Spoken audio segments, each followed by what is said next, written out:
आखिर government alien के messages को हमसे क्यों छुपा रही है और कैसे एक नेगेटिव थॉट आपको आपकी लाइफ में कभी भी सक्सेसफुल नहीं होने देगा। साथ ही साथ क्या कभी आपने ये सोचा है कि आखिर शॉर्ट हाइट वाले लोग लंबे लोगों के कंपैरिजन में ज्यादा लंबा कैसे जी पा रहे हैं। तो हाय गाइस, मैं हूं आकाश और आज की इस वीडियो में मैं आपको कुछ ऐसे फैक्ट्स बताने वाला हूं जो फॉर श्योर आज से पहले आप तक कभी भी नहीं आए। तो अगर आप इस चैनल पे नए हैं तो इस चैनल को सब्सक्राइब करो, उस बेल आइकन को प्रेस जरूर कीजिएगा। फैक्ट नंबर 7, गाइस आपने भी इस चीज को नोटिस तो जरूर किया होगा कि जब भी एक कैट एक इंसान के पास आती है ना भाई, तो उसका बिहेवियर कुछ अलग ही होता है। जबकि जब वही कैट किसी दूसरे एनिमल के पास चली जाती है ना, तो वो काफी ज्यादा अग्रेसिव सी और बहुत अजीब सा बिहेव करती है। So now the question is this कि फिर आखिर एक कैट हम इंसानों के पास आकर अपने बिहेवियर को चेंज करती ही क्यों है। एक्चुअली गाइस शायद आपको सुनने में काफी ज्यादा अजीब लगे, लेकिन एक कैट का ब्रेन कुछ इस तरीके से डेवलप होता है कि जब भी वो किसी भी इंसान को देखती है तो उसे वो इंसान नहीं बल्कि एक बड़ी बिल्ली के जैसा नजर आता है। अब ये सुनने के बाद आप में से बहुत से लोग ये बोलेंगे कि क्या आकाश भाई ऐसी बस लंबी लंबी फेंक रहे हो।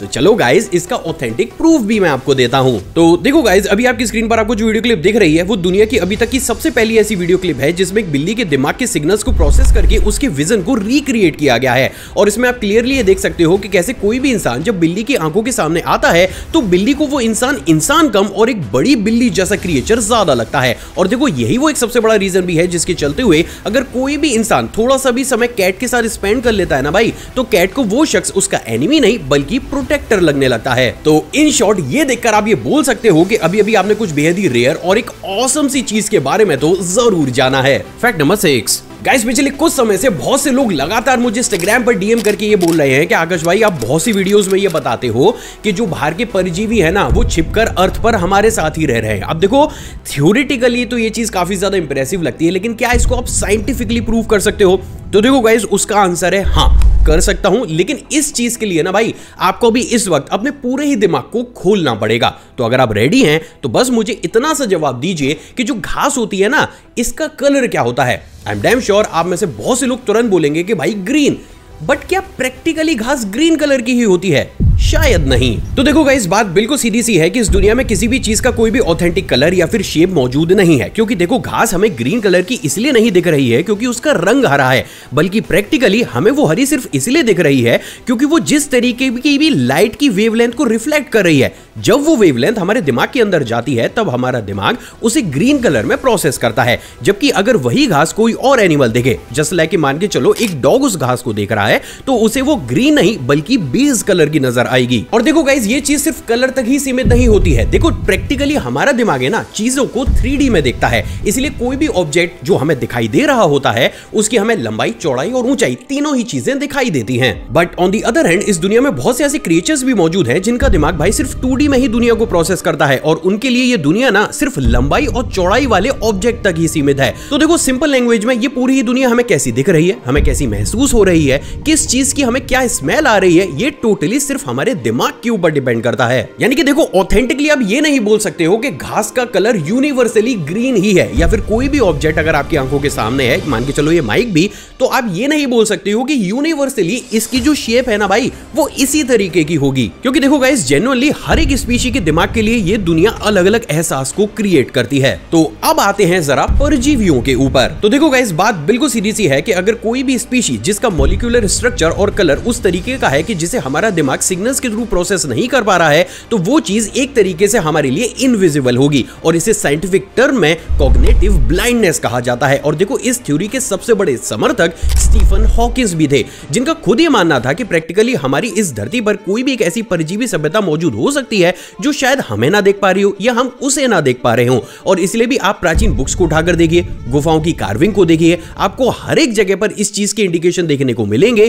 कि भाई इस धरती पर हम अकेले नहीं हैं। सो moral of the story is guys कि प्रॉब्लम बस इतनी सी है कि मे बी हमारा दिमाग उनकी एग्जिस्टेंस को प्रोसेस ही ना कर पा रहा हो। Strange but true. Fact number 5, guys जरा इस इमेज को देखिए और मुझे ये बताइए कि ये कौन सा प्लेनेट है। आई एम डैम श्योर आप में से तुरंत बहुत से लोग बोले होंगे अर्थ। बट जब आपने ये बोला अर्थ तो क्या आपके दिमाग में ये क्वेश्चन नहीं आया कि भाई प्रैक्टिकली हमारे इस प्लेनेट अर्थ का नाम अर्थ रखा किसने? मतलब देखो हमारा जो नाम होता है वो हमारे पेरेंट्स रखते हैं, सिटी का जो नाम होता है भाई वो प्राचीन सभ्यताएं रखती है या फिर गवर्नमेंट रख देती है। तो कोई ना कोई तो ऐसी सभ्यता या इंसान प्राचीन समय में मौजूद होगा ना जिसने हमारे प्लेनेट अर्थ का नाम प्रैक्टिकली अर्थ रखा, राइट? जी नहीं, पूरे ही तरीके से गलत। असल में गाइस आप ये जानकर दंग रह जाओगे, लेकिन आज तक हमारे पास कोई भी ऐसा ऑथेंटिक प्रूफ या फिर डॉक्यूमेंट मौजूद नहीं है जो इस बात को क्लियर कर ले कि प्रैक्टिकली इस प्लेनेट अर्थ का नाम रखा किसने। उससे भी ज्यादा इंटरेस्टिंग बात यह है दोस्तों कि इसको लेकर ना भाई हर एक कंट्री की अपनी एक अलग थ्योरी है जो नो डाउट भाई एक दूसरे से भी मैच नहीं करती। तो देखो इन शॉर्ट डंके की चोट पर आप ये नहीं कह सकते हो कि जिस प्लेनेट पर हमारा जन्म होता है और हमारा देहांत भी हो जाता है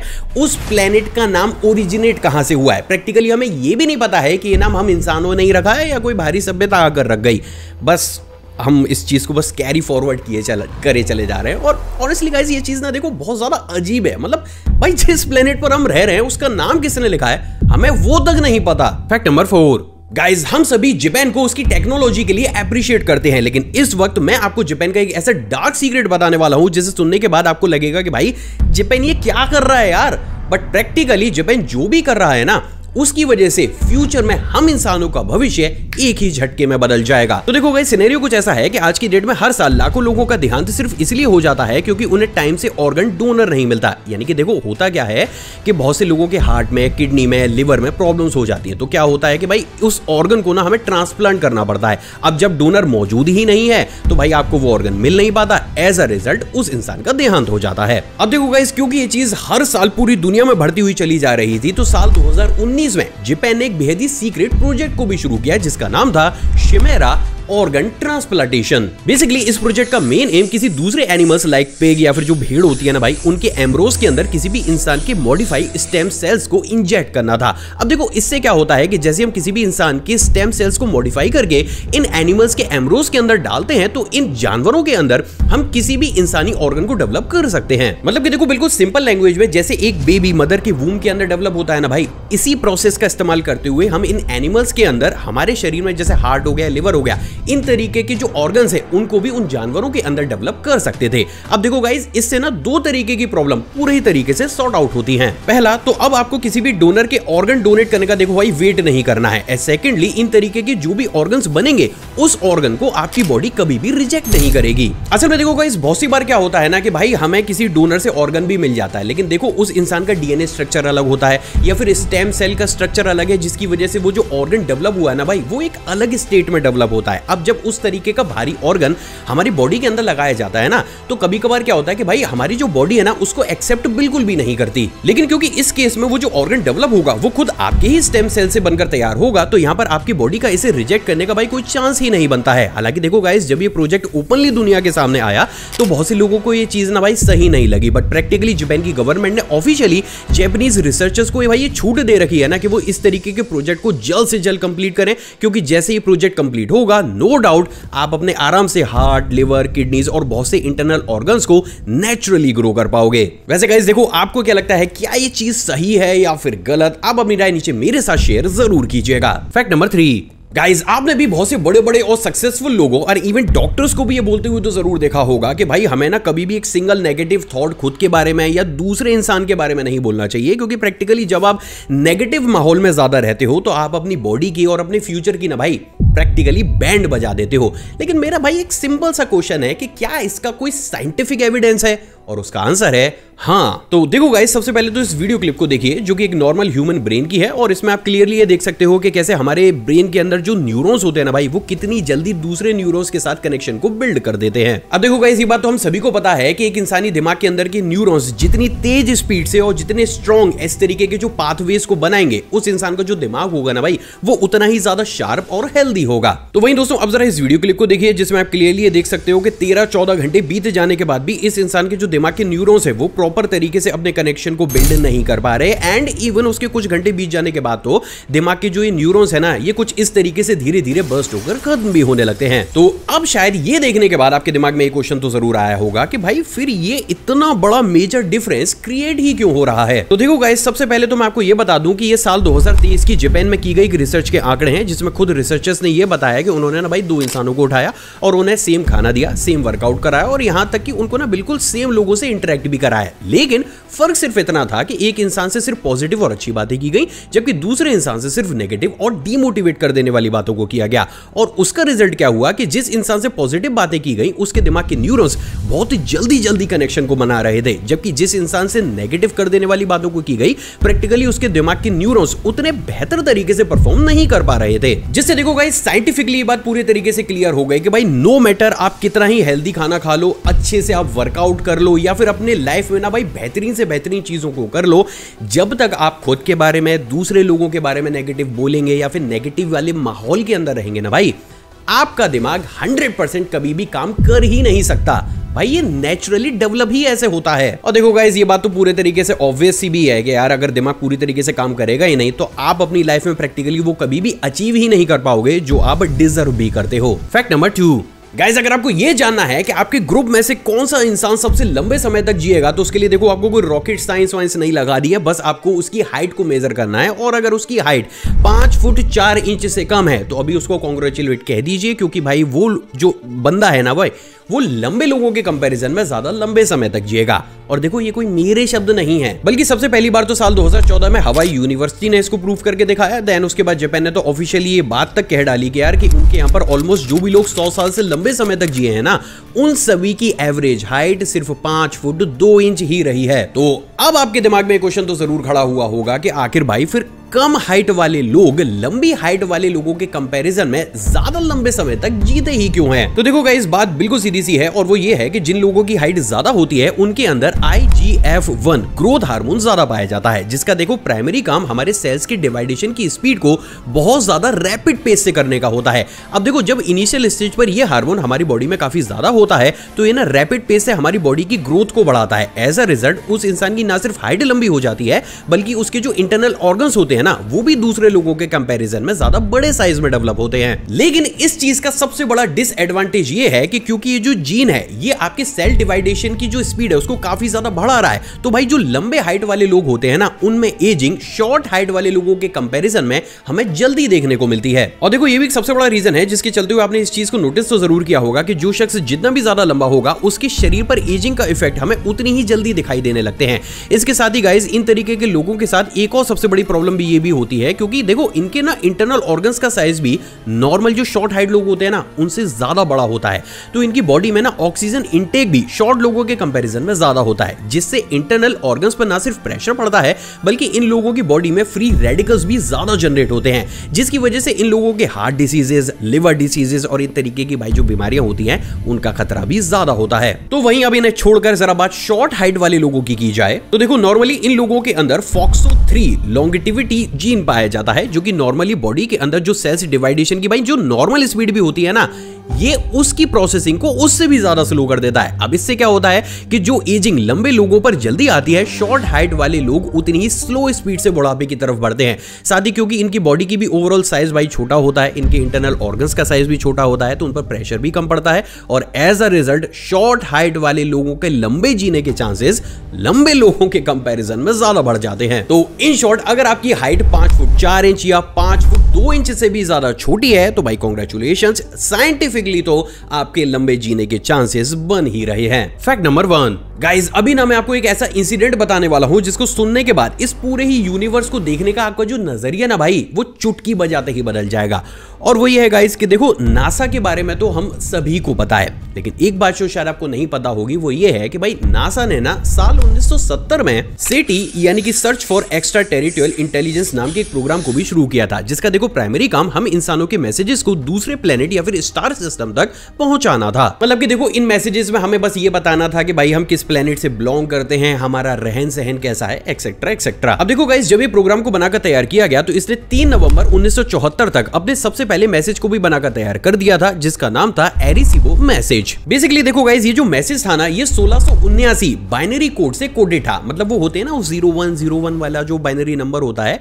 1679 ऐसे ही बाइनरी कोड्स को लिया गया और इस मैसेज को कोडेड कर दिया गया, जिसको कि देखो अगर नॉर्मल लोगों के लिए डिकोड किया जाए तो इस मैसेज में ना भाई हमें एक 23x73 की ग्रिड इमेज देखने को मिलती है। अब आगे बढ़ने से पहले मैं बिल्कुल सिंपल लैंग्वेज में आपको यह समझाता हूं कि इस ग्रिड के हर एक एलिमेंट का प्रैक्टिकली मतलब क्या था। तो देखो गाइस, इस इमेज में सबसे पहले बेसिक मैथमेटिकल नंबर्स लिखे गए थे 1 से लेकर 10 तक, और उनका यूज इस बात के लिए किया गया था कि एलियन इसे समझकर पूरे ही मैसेज को डिकोड कर सके। इसके नीचे अर्थ पर लाइफ के लिए कुछ जरूरी बेसिक एलिमेंट्स के एटॉमिक नंबर लिखे गए थे, जैसे कि हाइड्रोजन हो गया, कार्बन हो गया, नाइट्रोजन हो गया, ऑक्सीजन हो गया और फास्फोरस। अब इसमें ना कार्बन को हाईलाइट किया गया था क्योंकि यही अर्थ पर लाइफ का मेन बिल्डिंग ब्लॉक है। इसके बाद हमने एलियंस को अपने डीएनए के डबल हीलियस स्ट्रक्चर को भी दिखाया था, साथ ही साथ एक साधारण मानव आकृति भी इसके अंदर थी जिसमें उसकी एवरेज लंबाई के बारे में भी जिक्र किया गया था, और अर्थ की आबादी क्योंकि उस समय 4.2 बिलियन थी तो वो भी इन एलियंस को बताई गई थी। इसके बाद हमने हमारे सोलर सिस्टम का मैप भी दिया था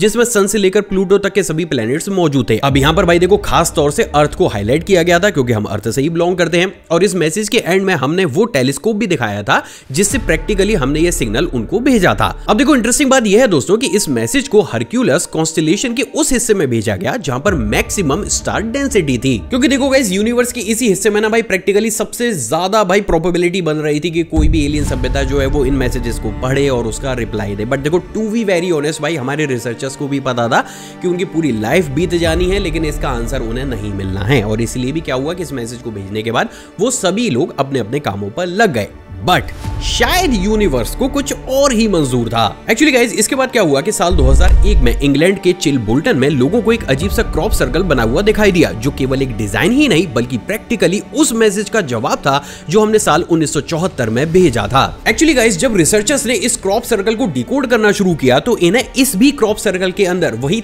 23x73 के ग्रिड की एक इमेज देखने को मिली जिसमें प्रैक्टिकली एलियंस के द्वारा भेजा गया एक मैसेज भी था, जिसके अंदर उनके डीएनए की एक अनोखी संरचना के बारे में बताया गया था, जिससे संकेत ये मिला कि एलियंस का जीवन सिलिकॉन पर बेस्ड है ना कि कार्बन पर। एंड ऑनेस्टली भाई इस चीज ने ना हमारे रिसर्चर्स की रातों की नींद उड़ा दी, क्योंकि अभी तक सिलिकॉन बेस्ड लाइफ की हम सिर्फ कल्पना ही कर पा रहे थे, लेकिन ये जीव तो उसी पर ही जी रहे थे। अब इसी इमेज में डीएनए की तीसरी स्ट्रिंग को भी दिखाया गया जिससे हमें यह पता चला कि उनकी जैविक संरचना हमारे कंपैरिजन में कहीं ज्यादा अधिक कॉम्प्लेक्स है। इस इमेज में उनके प्लेनेट की लोकेशन का भी दावा करने वाला एक स्टार मैप मौजूद था, और साथ ही साथ उनकी 21 बिलियन की आबादी का भी इसमें उल्लेख किया गया था। अब इंटरेस्टिंग बात यह है दोस्तों कि यह रहस्य केवल मैसेज तक ही सीमित नहीं था, बल्कि कई क्रॉप सर्कल्स तो मार्स कोड जैसा पैटर्न भी दिखा रहे थे। जब वैज्ञानिकों ने इसे भी डिकोड करना चाहा तो उन्हें यह पता चला कि भाई ये सिर्फ कोई कोड ही नहीं बल्कि ये तो प्रॉपर म्यूजिकल कंपोजिशन है। अब जब इन डिजाइन्स को ध्यान से देखा गया तो उससे एक बात पूरे तरीके से क्लियर हुई कि मे बी इस मैसेज में हमें यह बताने की कोशिश की गई है कि वो जो लोग हैं ना परजीवी वाले, वो एक दूसरे से इंटरेक्शन बात करके नहीं बल्कि म्यूजिकल कंपोजिशन के थ्रू करते हैं। अब देखो गाइस जब ये चीज हुई ना भाई तो इसने लिटरली पूरी दुनिया को हिला कर रख दिया, क्योंकि भाई अब खुद से सोचो ना कि इस दुनिया में देखो एक ऐसी संस्था बनी जिसने एक कोडेड मैसेज को बनाया और चुपचाप बस उसको स्पेस में एवं ही भेज दिया। भाई आम लोगों को तो पता भी नहीं था इस मैसेज के बारे में, लेकिन बावजूद इसके भी ना सिर्फ एग्जैक्टली उसी ही पैटर्न में दोबारा से हमें मैसेज का जवाब मिला, बल्कि इस तरीके से उसको ना एक क्रॉप्स के ऊपर बेहद ही सटीक वे में बनाया भी गया, जो भाई लिटरली एक इंसान के द्वारा कर पाना नेक्स्ट टू इम्पॉसिबल है। और देखो यही वो एक सबसे बड़ा रीजन भी है जिसके चलते हुए पूरी दुनिया के बड़े बड़े रिसर्चर्स सभी क्रॉप सर्कल को उठाकर ये बोलते हैं कि भाई ऐसा कुछ नहीं है, फर्जी है। लेकिन बात जब इस इंसिडेंट की आती है तो आज भी उनके माथे पर पसीना आ जाता है, क्योंकि प्रैक्टिकली देखो आज तक भी हमें ये नहीं पता चल पाया है कि सच में ये मैसेज हमें किसने भेजा, और इसलिए भी गाइस ये एक ऐसा इंसिडेंट है जिसके बारे में पब्लिकली कभी भी खुलकर बात की तक नहीं जाती। वैसे आपको क्या लगता है क्यों इस इंसिडेंट को लोगों से छुपाया गया? आप अपनी राय नीचे कमेंट सेक्शन में दीजिएगा जरूर। आई होप गाइस आज का एपिसोड आपको पसंद आया हो। अगर आपको मेरी और मेरी पूरी टीम की मेहनत पसंद आई है भाई तो दिल खोल के लाइक और शेयर जरूर कीजिएगा, क्योंकि आपके लिए फ्री होता है लेकिन इससे हमें बहुत मोटिवेशन मिलता है। मुझसे इंटरेक्शन बढ़ाना चाहते हैं नीचे कमेंट सेक्शन में कमेंट कीजिएगा, या फिर आप चाहें तो मुझे इंस्टाग्राम पर भी फॉलो कर सकते हैं। जय हिंद।